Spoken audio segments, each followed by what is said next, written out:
فاعوذ باللہ من الشیطان الرجیم بسم اللہ الرحمن الرحیم شہر رمضان الذی انزل فیہ القرآن ھدی للناس وبینات من الھدی والفرقان صدق اللہ العظیم۔ سب ساتھی درود شریف پڑھ لیں۔ اللہم صلی علی محمد وعلی آل سیدنا و مولانا محمد وبارک وسلم علیہ۔ الحمدللہ اللہ پاک نے آج ہم کو رمضان المبارک کی پہلی تراویح نصیب فرمائی، اور یہاں پر یہ پہلی تراویح ہے حرمین شریفین میں دوسری تراویح۔ اللہ کی رحمت سے امید ہے کہ جس طرح اللہ تعالیٰ نے ابتدا کروائی ہے اللہ پاک انتہا بھی کروائیں گے۔ ہمارے بزرگوں کا معمول ہے کہ رمضان المبارک اہتمام کے ساتھ گزارا جائے۔ حضرت شیخ الحدیث مولانا محمد زکریا رحمۃ اللہ علیہ کا معمول یہ تھا کہ مسجد میں گزارتے تھے اعتکاف کے ساتھ، کیونکہ مسجد کا ماحول نیکی کا ماحول ہوتا ہے۔ نیکی تو آدمی باہر بھی کر سکتا ہے، لیکن جب مسجد میں ہے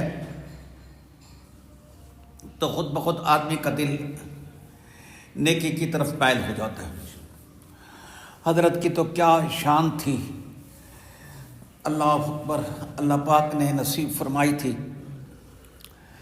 حضرت نور اللہ مرقدہ نے سن 1398 کے رمضان شعبان میں غالباً 13 تاریخ تھی کہ مدینہ طیبہ میں مجھے فرمایا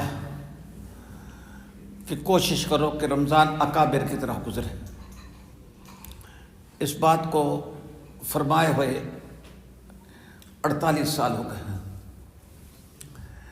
اور اللہ کا فضل ہے کچھ نہ کچھ اللہ پاک توفیق دے دیتے ہیں، آپ تشریف لے آتے ہیں، کوئی صورت بن جاتی ہے۔ یہاں پر ایک دو تین کے علاوہ تقریباً سب ساتھی ہمارے پرانے ہیں، تو ایک بات یہ یاد رکھیں کہ خانقاہی ماحول میں انفرادی اعمال زیادہ ہوتے ہیں، اجتماعی کم ہوتے ہیں۔ انفرادی اعمال کا مطلب کیا ہے؟ اپنی تلاوت، اپنا ذکر، اپنا استغفار، اپنا مراقبہ، یہ کام زیادہ ہوتے ہیں، اجتماعی کام تھوڑے ہوتے ہیں۔ اس واسطے اس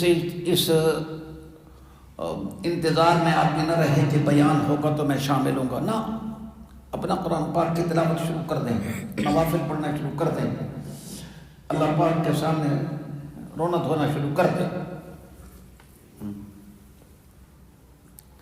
یہ ایک بہت بڑا عمل ہے۔ اللہ اکبر۔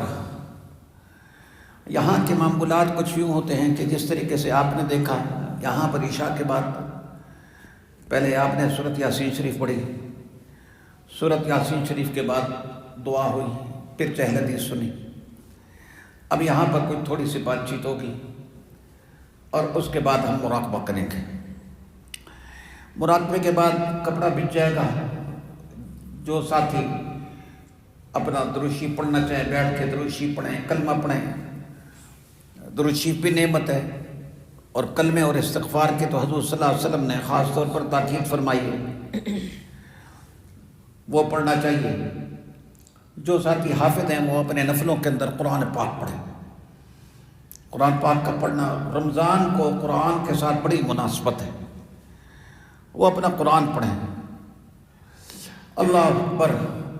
ہمیں تو اب کہتے ہوئے شرم آتی ہے، بتلاتے ہوئے شرم آتی ہے کہ حضرت شیخ الحدیث مولانا محمد زکریا رحمۃ اللہ علیہ کے اوپر ایسا دور بھی گزرا ہے کہ یومیہ ایک قرآن ختم کرتے تھے۔ کیا اللہ پاک نے ان کو قوت دی تھی، جسمانی بھی اور روحانی بھی، کہ یوم قرآن ختم کر دی ہیں۔ تو بہرحال جتنا ہو سکے وہ پڑھیں۔ یہاں پر اگر کوئی ساتھی بعد میں تھک جائے تو لیٹ بھی سکتے ہیں، لیکن ایک لمحے کو قیمتی بنائیں۔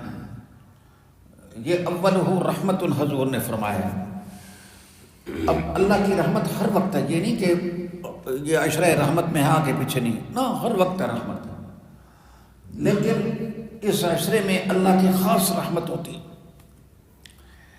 وہ رحمت کے مقابلے میں ایک چیز آتی ہے لعنت۔ آدمی اللہ سے رحمت مانگے اور پناہ مانگے لعنت سے، پناہ مانگے نحوست سے۔ ہمارے آج کل ماحول کیا ہے آپ دیکھیں، ماحولوں میں لعنت اور نحوست پھیلی ہوئی ہے۔ اللہ سے رحمت مانگے، اور رحمت ہوتی ہے اتباع سنت سے، رحمت ہوتی ہے ذکر اللہ سے۔ اس واسطے ہر وقت اس بات کو یاد رکھیں کہ جتنی ہم محنت کریں گے، رمضان کی عبادت کا اثر سارا سال رہتا ہے، جیسے رمضان ویسے ہی سارا سال، جیسا رمضان ویسا ہی سارا سال۔ تو رمضان کے اندر آدمی مسنون اعمال کی کوشش کرے، مسنون دعاؤں کی کوشش کرے۔ یہاں پر ہم بیٹھے ہوئے ہیں، یہ اللہ کے فضل سے بیٹھے ہوئے، مدرسہ اللہ کے فضل سے چل رہا ہے۔ آپ دیکھ رہے ہیں دائیں بائیں ساری ویرانے، لیکن مالک کا کرم ہے، مالک کا احسان ہے کہ 18 سال ہو گئے ہیں، اللہ پاک نے اپنی حفاظت میں رکھا ہوا ہے۔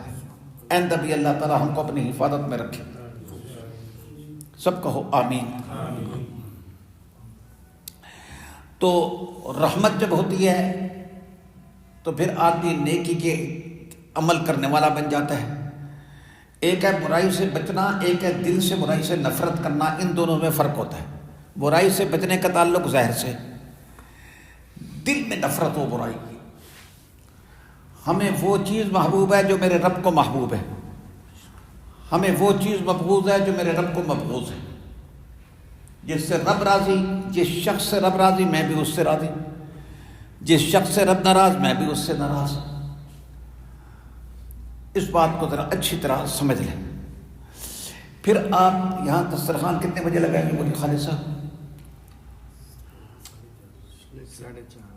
4:30 جی 5:15 ہو رہا ہے ٹائم، 4:30 بجے لگائیں گے جی 4:30 بجے 4:30 بجے دسترخوان لگے گا۔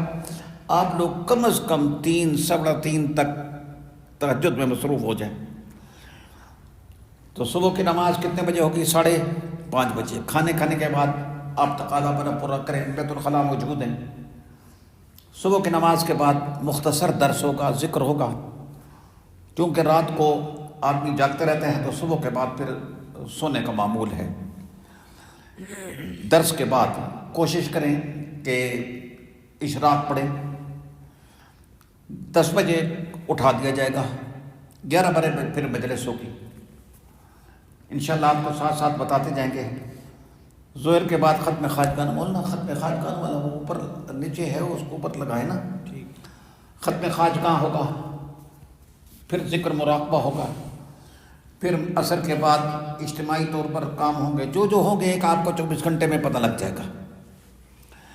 اب میں ایک بات ضروری یہ عرض کرنا چاہتا ہوں کہ انسان کا جو دماغ اور خیال ہے نا، جو چلتا رہتا ہے، اس کو چلانے کی ضرورت نہیں ہے۔ صوفیاء خصوصاً نقشبندی حضرات وہ بڑے حکیم ہیں، وہ کہتے ہیں اس چلنے والے خیال کو رب کی طرف پھیر دو۔ وہ کیسے پھیرے گا؟ کہ تم بس یہ خیال کرو کہ اللہ کی طرف سے رحمت آ رہی ہے میرے دل پر، اور میرا دل کر رہا ہے اللہ اللہ اللہ۔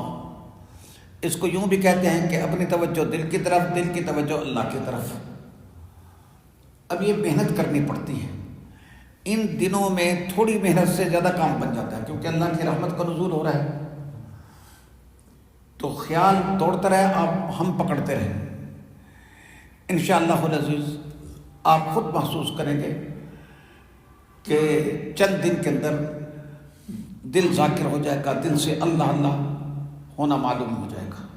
اللہ تعالیٰ عمل کی توفیق عطا فرمائے۔ تو اس سے پہلے ہمارا معمول ہے کہ تھوڑی دیر ہم لا الہ الا اللہ کا ذکر کرتے ہیں، لیکن بہت دھیمی آواز سے۔